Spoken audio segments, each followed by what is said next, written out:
कई बार शादी के सालों बाद भी जब बच्चा नहीं होता तो परिवार की उम्मीदें टूटने लगती हैं। कई जोड़े डॉक्टर के चक्कर लगाते रहते हैं, दवाइयाँ खाते रहते हैं, लेकिन नतीजा वही रहता है, निराशा। लेकिन आज के दौर में मेडिकल साइंस ने इतनी तरक्की कर ली है कि अब माँ बनने की उम्मीद को फिर से जगाया जा सकता है। जी हाँ, हम बात कर रहे हैं IVF यानी कि टेस्ट ट्यूब बेबी तकनीक की। आज के इस वीडियो में हम विस्तार से जानेंगे कि IVF क्या है, कैसे काम करता है, इसमें कितना खर्च आता है, कितना ये आपके लिए सेफ या सुरक्षित है और इसके क्या क्या फ़ायदे हैं, क्या इसका कोई नुकसान भी है और अगर है तो कौन कौन सी सावधानियां इसमें हमें रखनी चाहिए। तो चलिए शुरू करते हैं IVF यानी माँ बनने की नई राह की इस शुरुआत पर। सबसे पहले समझते हैं कि IVF होता क्या है।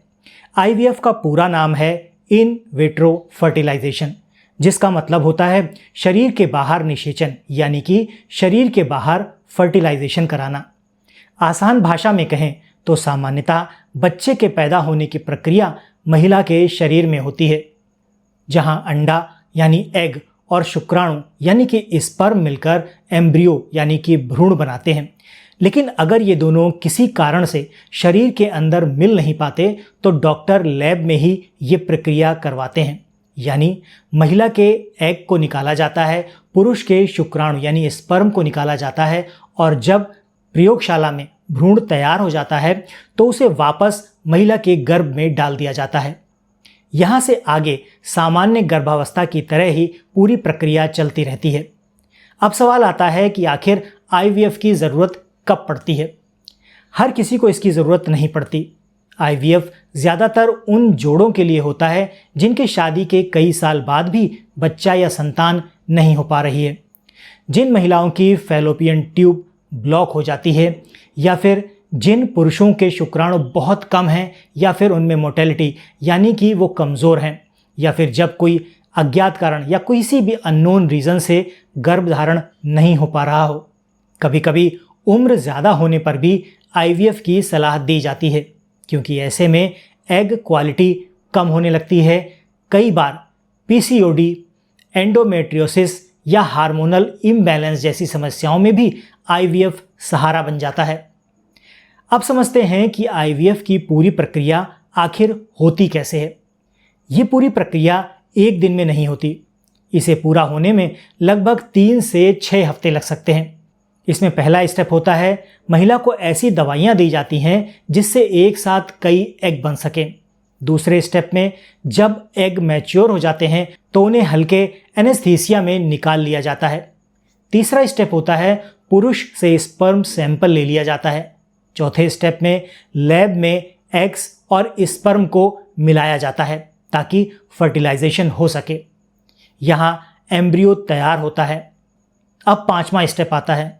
2 से 5 दिनों तक उस भ्रूण को महिला के गर्भाशय में डाल दिया जाता है और आखिर में लगभग 10 से 15 दिन बाद प्रेगनेंसी टेस्ट किया जाता है। अगर सब सही रहा तो महिला गर्भवती हो जाती है। अब बात करते हैं IVF की सफलता की।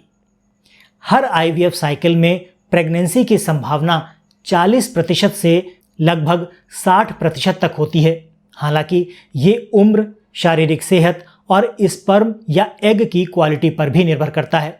कम उम्र यानी कि 30 से कम वाली महिलाओं में सफलता ज़्यादा होती है। 35 से ऊपर की उम्र में चांसेस थोड़े कम हो जाते हैं। इसलिए डॉक्टर कभी कभी 2 या 3 साइकिल की सलाह भी देते हैं। अब आपके लिए ये जानना भी बेहद ज़रूरी हो जाता है कि IVF सुरक्षित है या नहीं। तो जवाब है हाँ, IVF जनरली सुरक्षित है, लेकिन हर मेडिकल प्रक्रिया की तरह इसमें भी कुछ छोटे छोटे जोखिम होते हैं। कभी कभी पेट में हल्की सूजन या दर्द हो सकता है।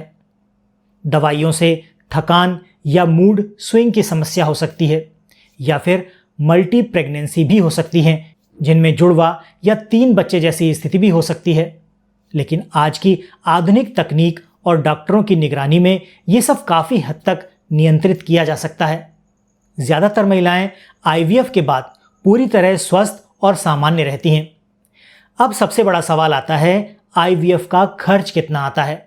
भारत में IVF का खर्च हर शहर और क्लिनिक के हिसाब से अलग अलग होता है, लेकिन आमतौर पर एक IVF साइकिल का खर्च 1.5 लाख से 3 लाख रुपए तक हो सकता है। अगर कोई दूसरी या तीसरी साइकिल भी करनी पड़े या डोनर या एग स्पर्म की जरूरत पड़े तो खर्च 4 से 6 लाख तक भी आ सकता है। हालांकि कुछ सरकारी अस्पतालों में और फर्टिलिटी सेंटर में सब्सिडाइज्ड IVF ट्रीटमेंट भी उपलब्ध है। इस सब्सिडाइज्ड IVF ट्रीटमेंट में सब्सिडी उपलब्ध कराई जाती है, जिससे वो लोग भी इसका फायदा ले सकते हैं जिनके पास पैसे की उचित व्यवस्था या समुचित व्यवस्था नहीं होती। IVF के फायदों की बात करते हैं। IVF का सबसे बड़ा फायदा यह है कि जिन लोगों की सारी कोशिशों के बाद भी संतान नहीं हो रही है, उनके लिए ये एक उम्मीद लेकर आता है। IVF में जेनेटिक स्क्रीनिंग भी की जा सकती है, जिससे कुछ जन्मजात बीमारियों से बचाव संभव है। इस तकनीक से सिंगल पेरेंट्स या सेम सेक्स कपल भी माता पिता बन सकते हैं। हालांकि ये प्रकृति के विरुद्ध है और ऐसा नहीं करना चाहिए। और सबसे बड़ी बात, ये नेचुरल गर्भावस्था की तरह ही आगे बढ़ती है। अब बात करते हैं इसके नुकसान या चुनौतियों की। सबसे पहले इसका खर्च एक बड़ी चुनौती है। हर कोई इसे आसानी से अफोर्ड नहीं कर पाता। दूसरी बात, एक बार में सफलता मिल जाए इसकी कोई गारंटी नहीं। तीसरा, कई बार इमोशनल स्ट्रेस ज़्यादा हो जाता है। और चौथा, कुछ मामलों में हार्मोन इंजेक्शन से शरीर पर हल्का असर पड़ सकता है। लेकिन अगर सही डॉक्टर की निगरानी में ये सारा काम किया जाए तो ये सभी जोखिम बहुत कम हो जाते हैं। सावधानियां और डॉक्टर की सलाह की बात करते हैं।